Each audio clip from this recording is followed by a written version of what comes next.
World leaders have urged Israel not to retaliate after Iran launched hundreds of drones and missiles towards its territory. Nearly three-quarters of the Israeli public opposes a retaliatory strike on Iran for its massive missile attack on the country, and that is if such an action would harm Israel's security alliance with its allies. Washington intends to hit Iran with new sanctions. And on the other hand, according to official Kremlin statement, President Vladimir Putin has expressed hope that all sides will show reasonable restraint and prevent a confrontation that could have catastrophic consequences for the entire region. The question remains, how will things pan out in the West Asian region? My name is Roya, and to discuss this further, we're now being joined by Dr. Gilbert Doctorow, political analyst, author and historian. Thank you so much for joining us. Thanks for the invitation. Now, sir, Israeli Defense Minister Yoav Gallant has told his soldiers that the country will know how to defeat its enemies should conflict in West Asia escalate further. Israel, it's not mentioned when or how it will respond to the Iranian strikes, but it appears to be keen on a response. What's your assessment of this? Well, yes, I understand from a political standpoint, he, as the leader of the military, is obliged to pledge at least a token response to appease the hardliners within the Netanyahu cabinet. However, he is under, and the Israeli military in general is under a very stern reprimand, one can say, from its backers in the United States and from its allies abroad, because they, the United States in particular, are now held hostage by Iran, who have threatened to attack any bases, any forces in the region that would enable an Israeli strike on Iran.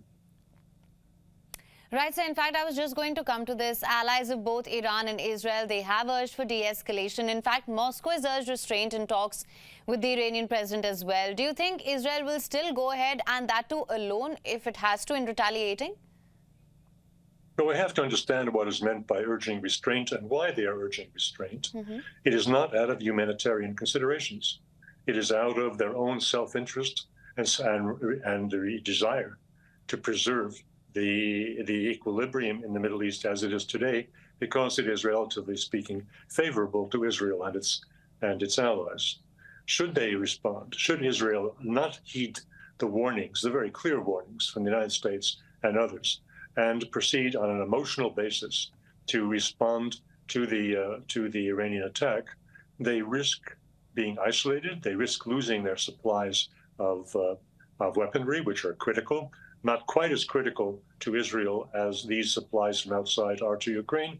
But if there's a prolonged conflict, the situation with Israel and its neighborhood will be as adverse and as dangerous for Israel as Ukraine has pending the limited supplies it's receiving from abroad.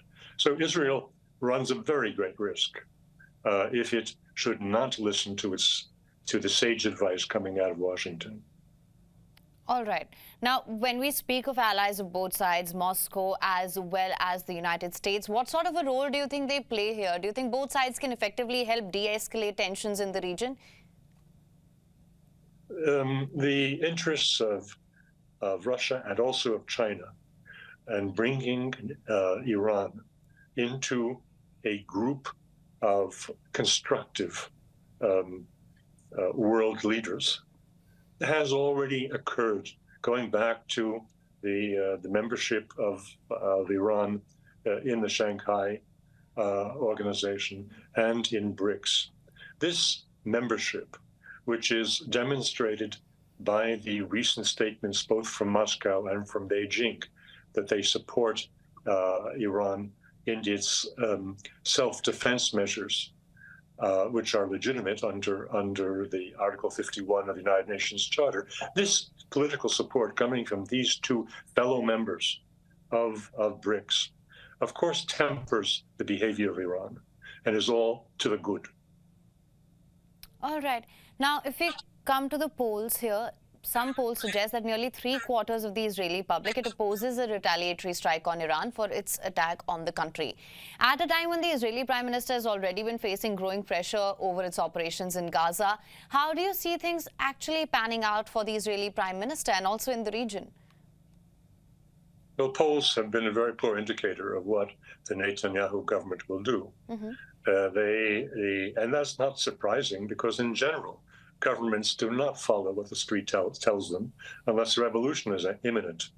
The role of governments in foreign policy is exclusively theirs, and they are under no obligation, whether it's the United States, whether it's France, whether it's Russia, or any other country, they're under no obligation to listen to the polls or what the street is telling them.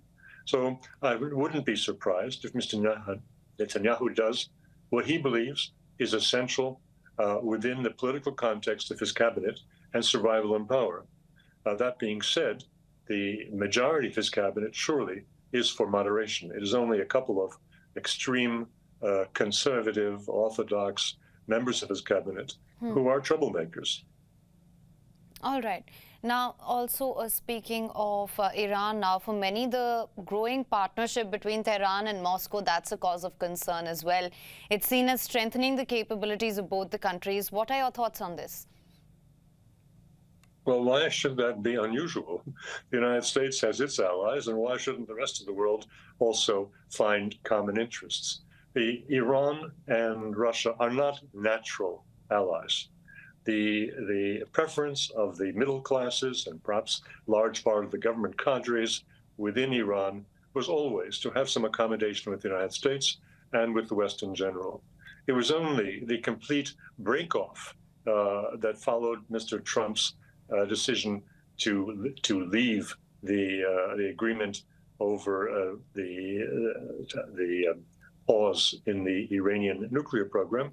It was only that which forced Iran to look for a new political orientation in foreign affairs. Having said that, they have found a very remarkable complementarity of interests, both with Russia and with China. And so the notion coming out of Washington that instructing Beijing to instruct Iran to stop supporting Russia is nonsense. It's juvenile. The interests of countries, particularly countries that are following a realist foreign policy as opposed to a romantic, values-driven foreign policy, the interests of these countries is dominant in their individual foreign policy decisions. There is nothing whatever transactional on this. It is an ideological identity in the primacy of interest-based foreign policy. All right. Well, Dr. Doctorow, thank you so much for joining us on WION with your insights and your perspective on this. Thanks again. For latest news, download the WION app and subscribe to our YouTube channel.